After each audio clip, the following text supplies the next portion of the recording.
Magandang gabi mga kahuan, narito na ang ating ulat panahon ngayon. Patuloy ang pag-iral ng amihan at shearline sa bansa. Ang amihan o Northeast Monsoon ay patuloy na nakakaapekto sa malaking bahagi ng Luzon kasama ang Metro Manila. Samantala, ang shearline ay patuloy umiiral o nakakaapekto sa silangang bahagi ng Southern Luzon at kasama rin ang silangang bahagi ng Visayas. At itong shearline at amihan sa susunod na 2 hanggang 3 araw, sa nakita namin ay patuloy ang pag-iral ng amihan sa malaking bahagi ng Luzon kasama ang Metro Manila.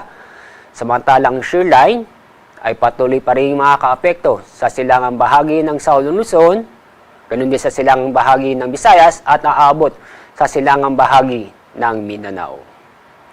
Kasalukuyan, wala po tayong namomonitor na low pressure area o bagyo sa loob at ganoon din sa labas ng ating Philippine Area of Responsibility.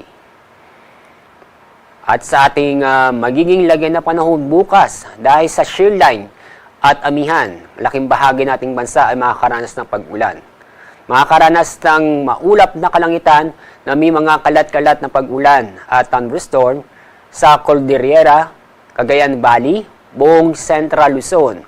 Ganoon din sa Bicol Region, Quezon, Mimaropa, at kasama na rin ang buong Visayas at lalawigan ng Dinagat Island. Kaya sa mga kababayan po natin, sa mga nabanggit ng lugar, mag-ingat po tayo o patuloy tayo mag-ingat at maging alerto dahil sa mga pag-ulan nito na posibleng magdulot ng pagbaha o pagguho ng lupa. Samantala, ang nalabing bahagi ng Mindanao, kasama na rin ang nalabing bahagi ng Luzon, kasama ang Metro Manila, ay makakaranas ng maganda panon kung saan magiging bahagyang maulap hanggang sa maulap ang kalangitan, maliban sa mga isolated na pag-ulan o mga sandaling pag-ulan. At dako tayo sa ating lagay ng ating karagatan. Inaasahan po natin na lalakas ang amihan, kaya ngayon, nag-issue tayo ng gale warning dahil inaasahan tayo na matataas ang alon sa Batanes. Kaya huwag mo nang pumalakot ng ating mga kababayan dahil sa matataas na alon. Ang taas ng alon ay halos aabot ng 5 metro. Ang araw na lulubog mamaya pong 5:43 ng hapon, bukas ang araw sisikat sa ganap na 6:24 ng umaga.